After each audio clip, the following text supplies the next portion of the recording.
Om, Om, Om, Om Gam Ganapatiye Namaha, Om Gam Ganapatiye Namaha, Om Gam Ganapatiye Namaha, Om Brahma Mir Striparantakare, Banushashi Bhamisita, Buddhasha Gurusha Shukra, Shani Rahu Keteva, Sarve Graha Shantikara Bhavantu. Om Om Hrim Guruya Namaha, Om Hrim Gurave Namaha, Om Hrim Shukraya Namaha, Om Shanti Shanti Shanti, Om Tat Sat. Well, greetings and welcome to another episode of KozmicKev100. Thank you for subscribing last week. Thank you for subscribing this week. And if you haven't, please do subscribe. That helps me. Don't forget to hit the bell notification. Share this with others. So, this is KozmicKev100. It's mostly Western astrology, but I know a lot about Jyotish, the Indian astrology, which reflects astronomy. It reflects what we see in the sky and what constellation. You know, Western astrology is based primarily on where the planets were in as far as signs go back in 250, 150 AD, and at that time when it was March 21st in the morning, you would look at the eastern horizon, you would see 0 degrees Aries rising up. But nowadays, when it's March 20th, 21st, the sun's rising, you see 6 degrees Pisces.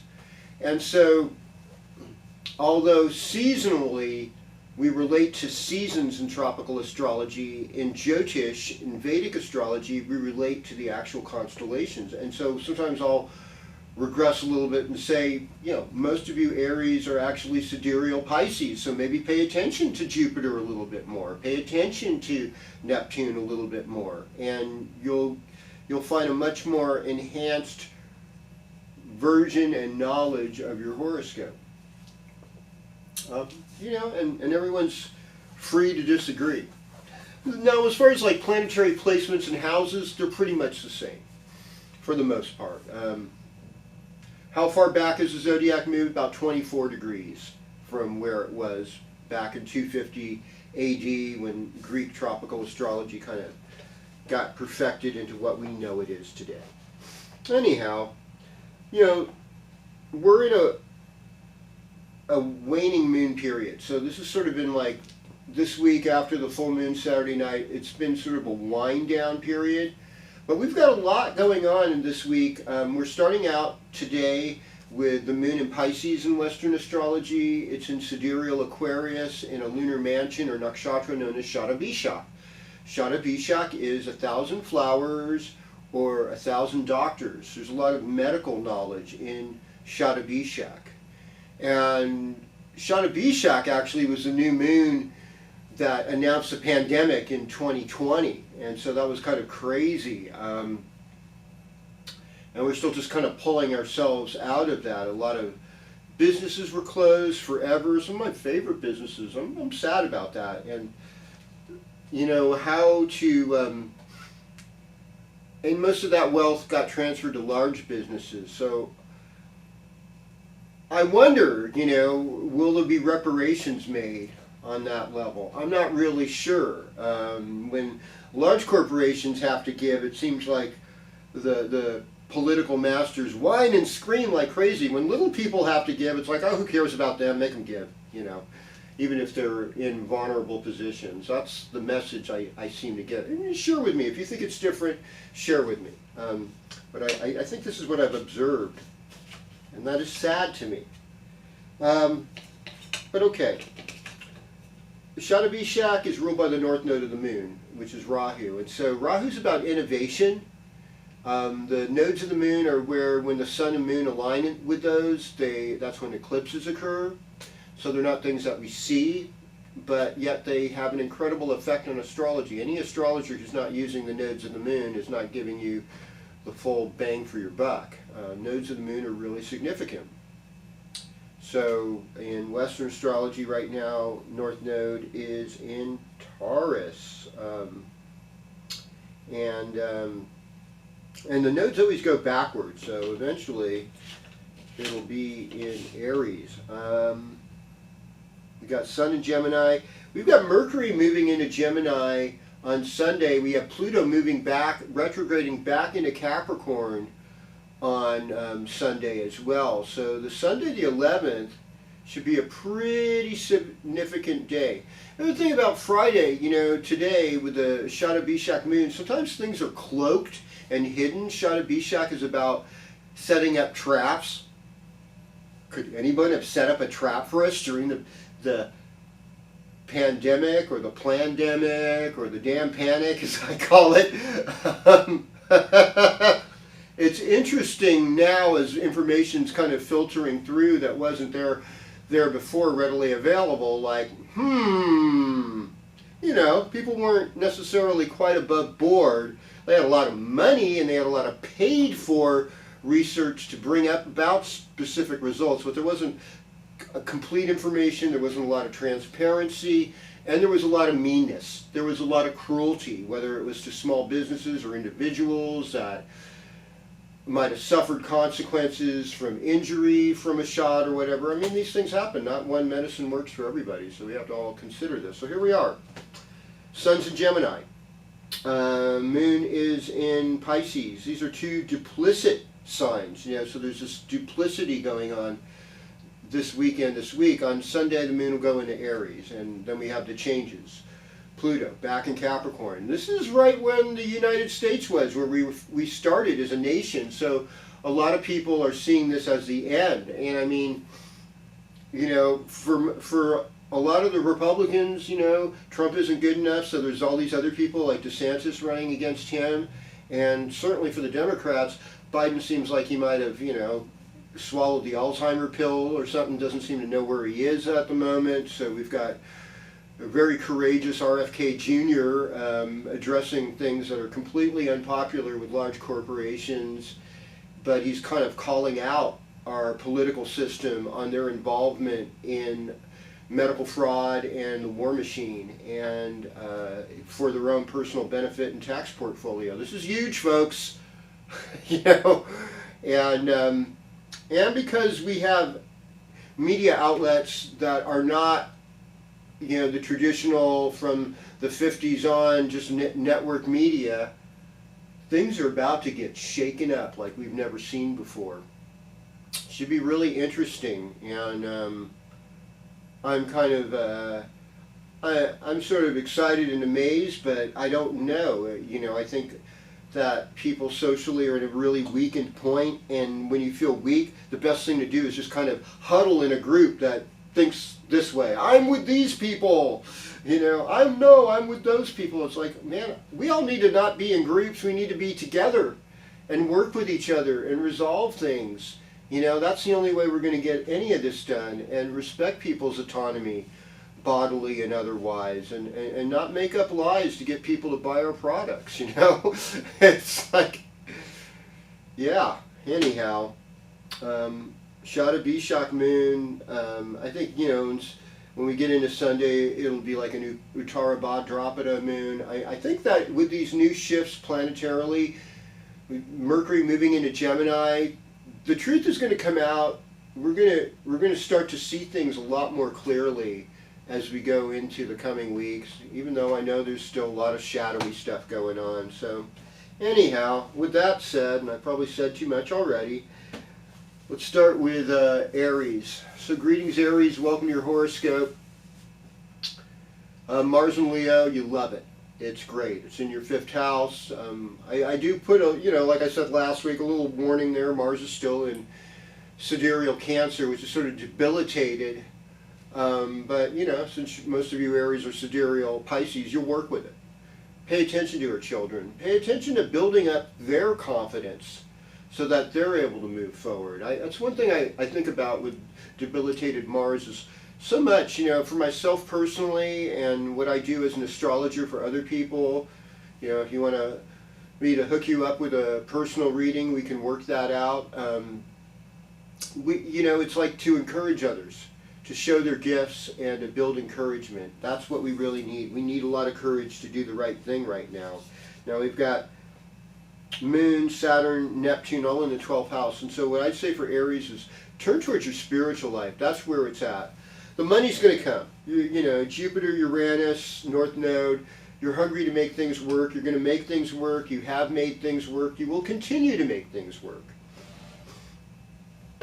Okay, greetings Taurus, welcome to your horoscope. So what we're seeing here is a lot of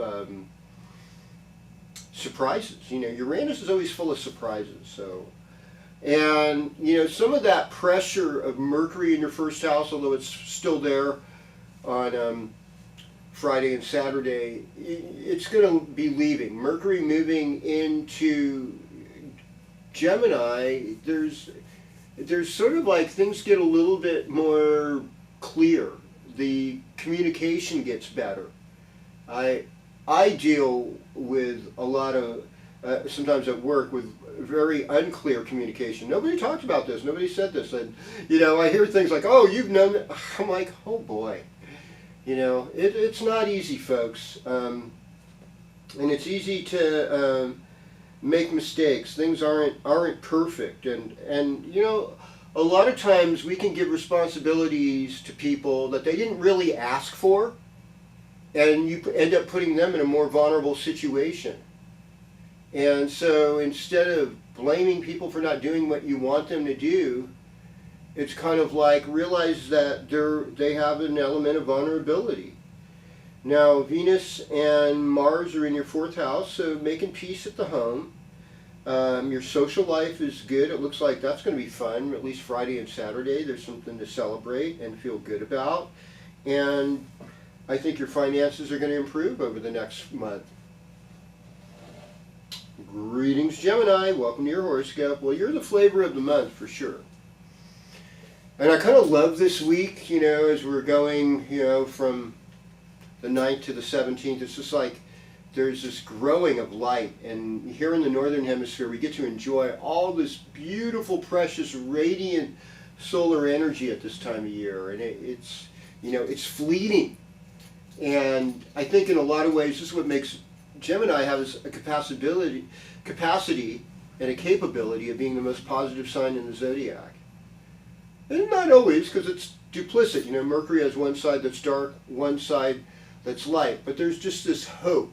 There's this incredible hope of like, wow, we're getting more information.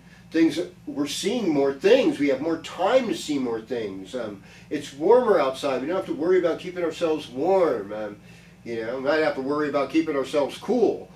But overall, there's this just celebration of light coming on. And now that Mercury's in Gemini, albeit getting closer to the sun, things just feel right. Like we have an understanding of what's going on. Now there's still those 3 planets in the 12th house. And so for Gemini, with Jupiter in your 12th, it's like, look at your spiritual life. With Uranus in the 12th, it's like, trust your intuition.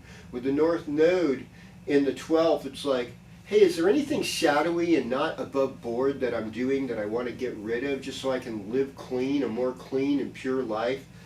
All of those things are worth looking at. This weekend, it looks like, you could be doing a festival. A lot of my Gemini friends are really crafty. They go to festivals in the summer and late spring. So this is career stuff here with the Moon, Saturn, and Neptune. And you could be showing your craftiness right now.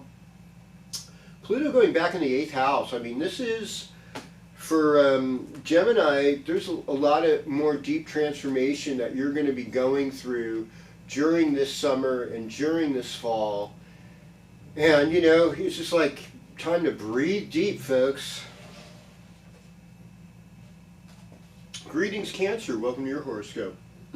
So, I mean, there's going to be issues in your relationships that you thought you resolved, and they're going to creep up again, and you're going to have to go back over them. And being the best we can be. I think the best we can be is usually when we're babies or right before we die. That's our our purest, cleanest place. And we're in this real world, which is beautiful, full of beautiful stuff, but there's a lot of stuff to get us snagged and mired. It's like walking barefoot through thorn bushes. The thorn bushes look beautiful. Some parts of them are leaves and soft, but there are the thorns and the pricklies, and we get cut up. We get scraped up in this life. That's a reality. We're looking at that. We're looking about how do we transform and change the way we relate to others in our marriages, in our relationships, in our workplace. Now, the weekend looks good. To Friday and Saturday at least, especially with Moon, Saturn, and Neptune there. It's kind of like be responsible, but trust your instincts and try and be inclusive. Neptune is really about society and groups, and it's really about inclusiveness. And I think that Neptune in Pisces wants us to be more inclusive of each other. Now, it was a really drag when Neptune was in Pisces back in the Civil War, because some of that inclusiveness was about, no, I don't want to be inclusive with each other, and sharing was really hard, and we hurt each other.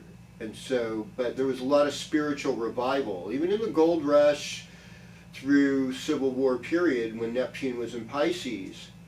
There was a lot of heartbreak, and there were people yet who were compassionate and inclusive. So compassion and inclusiveness is the remedy for heartbreak. All right. Okay, so here we go, Leo. Venus and Mars in the first house makes you look good, makes you look strong, makes you dynamic. Jupiter in the midheaven, it's like a good time to enjoy work. It's in good Uranus in the midheaven, a good time to inspire others with your work. It's a good time for parties and get-togethers with Sun and Mercury in the 11th house. I mean, aren't we done with virtual get-togethers, folks? I mean, yeah. Gag me. I mean, yeah, sure, it's nice when you have that zit you want to cover up. You can just kind of virtual, just put a symbol of a tree or a color and, talk but not show up. But it really, what it does is your zit is beautiful. You know what? Your imperfections are beautiful. It's what makes us vulnerable. And when we understand that compassionately with each other, instead of trying to put each other down of what we hold as a collective as a higher aesthetic, let's have the higher aesthetic being loving those who might be the most vulnerable to feeling left out. That would be the goal for me. People feel left out. You feel left out in some ways that you're not completely empowered this weekend. I mean, by Sunday, you're going to be feeling good, okay? Sunday, a lot of heat will be off in your relationship. You'll go back to working on your health, transforming things in a good way. But it's like, look at all the planets up here, Leo. This is sort of an ungrounded time for you, to be really honest with you. I mean, it's not like Kalsabra yoga. We still have South Node in Scorpio in your 4th house. And, in that way, it's like go for ancestral strength, When you feel ungrounded, call on the ancestors to help you. The older adults and the ones that have left us and gone somewhere else, they're always with us in some way. Well, hello Virgo, welcome to your horoscope. Well, this switch of Mercury going from the 9th house to the 10th house is actually fairly positive, because it's going to show your intelligence and your ability to do better at work. And things don't always work out the way we want them to, And even with pure hearts and sincere hearts, and we have to remind ourselves of, where are we in our heart? Let's not get lost in our head, Virgo, and that's really easy to do, because we Virgo people kind of like to micromanage things and look at these little details, and they're fun. Trust me, it's fun. All those little details are fun. They're fun little rabbit holes to go down and escape into, and I'm guilty as charged with my Virgo rising. But right now it's like relationships, your karma with relationships. You might be in a relationship that's about to change in some ways. You have karma in the workplace with Sun in the 10th house, Mercury there. This actually together, this looks good. I mean, I think it's going to show you are shining in the workplace. If you're starting a new job, you're going to be that person they've been waiting for. Educators, Virgos who are educators, helping other people, you're able to really enthrall people. And relying on teachers, your father, gurus, improving those relationships. It looks like a romantic weekend, Friday, Saturday for you. So good things, are coming, and I see this real opening with you in your life and what you've been through, and with your children, transforming your relationship with your children. It's like, oh good, I need that, I want things to be better with them. Okay. Greetings, Libra. Welcome to your horoscope.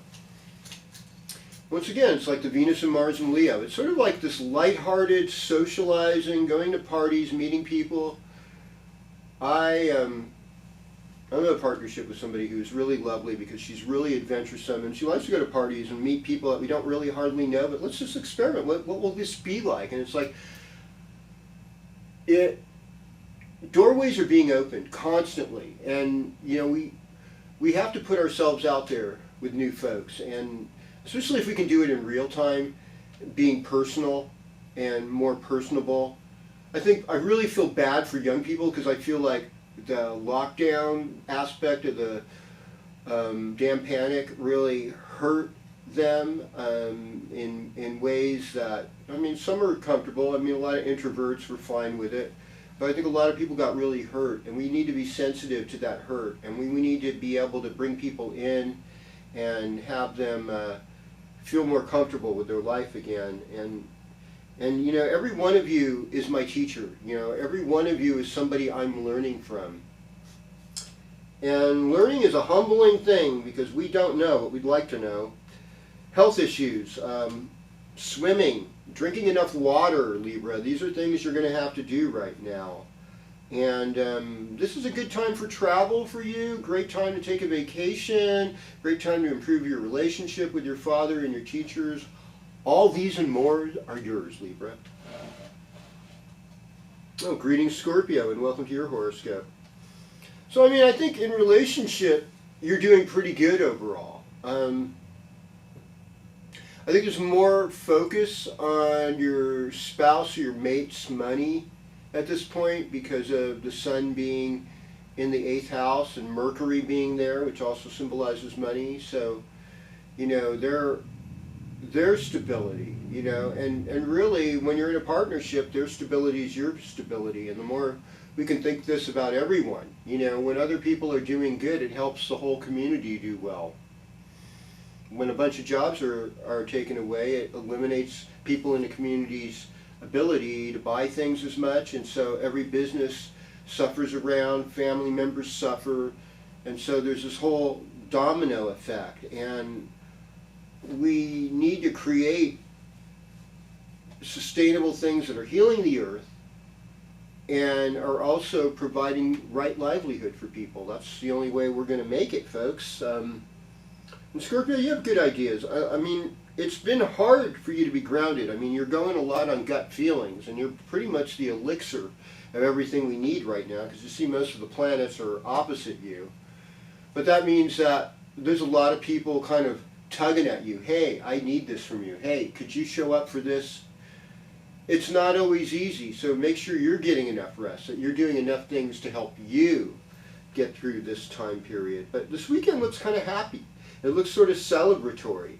And I think it looks romantic too. And that actually as we go through the week, even Pluto moving back into Capricorn is actually going to be more of a relief for you, if anything. It's going to help you deal with some projects, some writing that you wanted to get down, and make things a little bit better. And you're operating really well with Venus and Mars in the midheaven. You're looking good. You're looking like a leader who's both sensitive and courageous. Okay. Greetings, Sagittarius. Welcome to your horoscope. Gemini time, it's like that's your partnership sign. And having a smart partner is really nice. I have a smart partner. And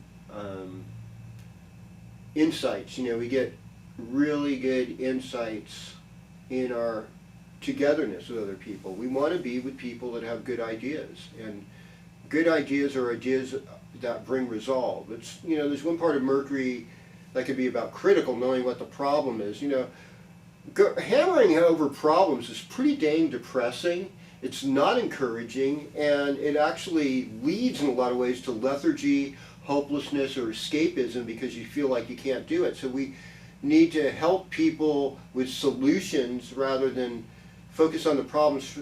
Let's focus on the possible solutions. What could be a solution to this? How can we resolve these things? How can we do better? It's the question I need to have other people ask me. It's a question that we all need to be asked. Things are good though. That ninth house, Venus and Mars, is looking good. It's helping relationships. It's helping you explore your own creative abilities and where you want to put them. It can improve your relationship with your father. The Moon, Saturn, Neptune in the fourth house, that could help improve your relationship with your mother. You know, sometimes we have to just like acknowledge our parents' limits with us. They weren't everything we wanted or could use, but you know what? There never was a you before. So none of us were prepared for you and what your needs were. So can we just like give our parents a break and just accept that they didn't really know? And that if they were given the tools that they needed, maybe they would have done better with us. So compassion, compassion, compassion. Watching your health, you know, taking hikes, being out in nature, eating better, eating natural, real foods, real fruits and vegetables, people. Animal products that have been out in pasture, you know, that means grass-fed and without crazy hormones and weird stuff put in their body. I don't know why people have so much hope for putting weird things in their body, but it's strange, you know, because we put weird things, even when what you're inputting in the media, like what you're watching on a computer, let it be things that encourage you, that help you be a more loving, compassionate person, to see God and life everywhere. All right. Greetings, Capricorn. Welcome to your horoscope. So now it's your turn to get insights again. And I think that the insights that come when Pluto's in an earth sign are dynamic. They are science-oriented, and they create incredible discoveries. And so I'm thinking, even though Pluto's retrograde, is that there's going to be some discoveries in the next 6 months or so that are going to be amazing, that we're going to have we're going to unearth some really cool things. And we'll learn more about the functions of the earth. And so, like, I heard that they're expecting a large percentage of the California coastline to be gone by 2100, you know, like 2100. I'm like, wow, that's really sad. I don't know if I'll be alive to see that, but, you know, there's a chance my grandkids will, or certainly if I have great-grandkids, they will. And how will they deal with that? And how are we dealing with that? And will the earth change? Will there be a reversal of climate change? Or is this all something made up, you know? Most scientists would say not. But I think it's always okay to question things, because I want to be as inclusive in the conversation, and that way we get to a deeper understanding. And it's about learning more than it's about being right now, Capricorn. You know, your love life, it seems like you love your spouse, but maybe not everything's in control. You need to deal with health issues right now. You need to pay attention to your children more. You need to pay attention to your siblings more.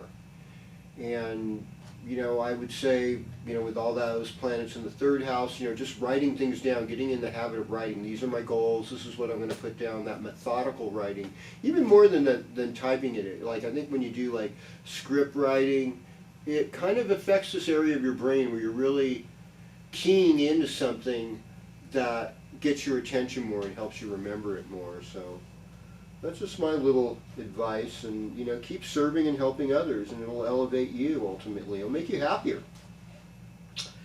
Well, hello Aquarius, and welcome to your horoscope. Well, you don't have to worry about Pluto for several more months now. I mean, it's in your 12th house, so it's sort of like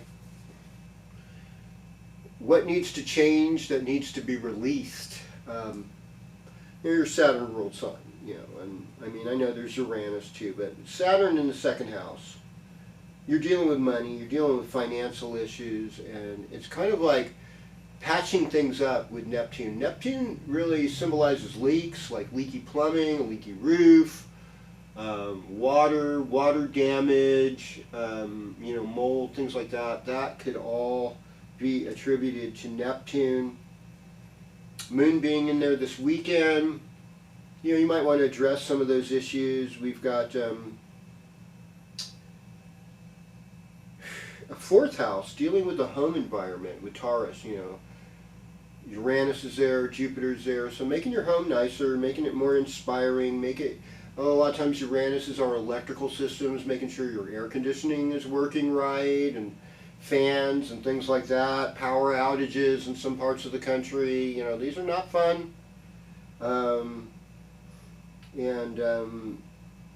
It's not always easy dealing with this. If you have children, pay attention to them. They have an intelligence too. They're prepared for this future. They decided to come in here to work with this. So to be able to listen to them, there's besides Greta Thunberg, there's a lot of young people that have had some great insights about the earth, about energy systems. I mean, there's some kids that invented getting electricity out of urine. I mean, for God's sake, there's a lot more answers out there than mining the Congo for coltan, and hurting people over there. There's a lot of energy solutions that we're not looking at, and we want to look at those right now. And your relationship should be sweet with that Venus and Mars in the 7th house, Aquarius. All right, greetings Pisces, welcome to your horoscope. It's sort of like an introspective time. I live in an area that's known for having really hot summers, especially between late June and mid-September, we have to hunker down. It's almost like a second winter a lot of times. And so for Pisces, I'd say, get ready for that more introspective place in your life. Work on things to help your health. Be drinking plenty of water, eating lots of appropriate fruits and vegetables that can keep you cool. Just having sometimes eating romaine lettuce without bread and just having some sardines on it can be wonderful, or with a little bit of raw cheese. It can really feel comforting, and it's not like messing with your blood sugar or hurting you. We have Sun and Mercury in the 4th house, and it's about being home, it's about being with family, it's about honoring ancestors, it's about honoring older people. And then the Taurus planets, Jupiter, Uranus, and North Node, I mean, they're not Taurus planets, but they're going through seasonal Taurus in the tropical zodiac in the 3rd house. So that's your siblings, that's writing, that's communication. And then look at this, you've got the moon this weekend, Friday and Saturday, in your 1st house, so it makes you kind of popular. And Saturn and Neptune there too. So you have some really big spiritual insights. The way it looks like, it's kind of start Friday, you're dealing more with the limits. And then by Saturday, you're thinking, well, there's all these great spiritual and aesthetic possibilities that we can be involved with. And as you share those with other people, you inspire them to change and they transform. And what I see is that you have a lot to give, and that giving is going to be a continuum as we go through the week, and that you're going to manifest. And once again, I just want to thank you for being here with me and just being patient with me. I mean, I was last week I wasn't sure, what nakshatra is this? Is this really going to be Jyeshta? It's okay, or is it Anuradha? Well, it's a little bit of both, we get a little bit, the moon coming into both, but I'm pretty sure it was Jyeshta. Anyhow, thank you so much for being here. The exciting thing is having Mercury in Gemini. It really helps us shake off all the last Mercury retrograde stuff, see things a little more clearly, Pluto going back into Capricorn, you know, it's time to look at the earth and how we deal with it and show more respect for Mother Earth and hopefully put in our work in a more natural way, in a more guided way that resonates with what the Creator's given us. So I thank you so much. Don't forget to subscribe, hit the bell notification, keep your comments coming. Every one of you, your questions, every one of you is important to me. And you know, if you know your rising sign or your moon sign, these things work a lot better. Don't hesitate to contact me. Om Shanti, Shanti, Shanti. Om Tat Sat. Namaste.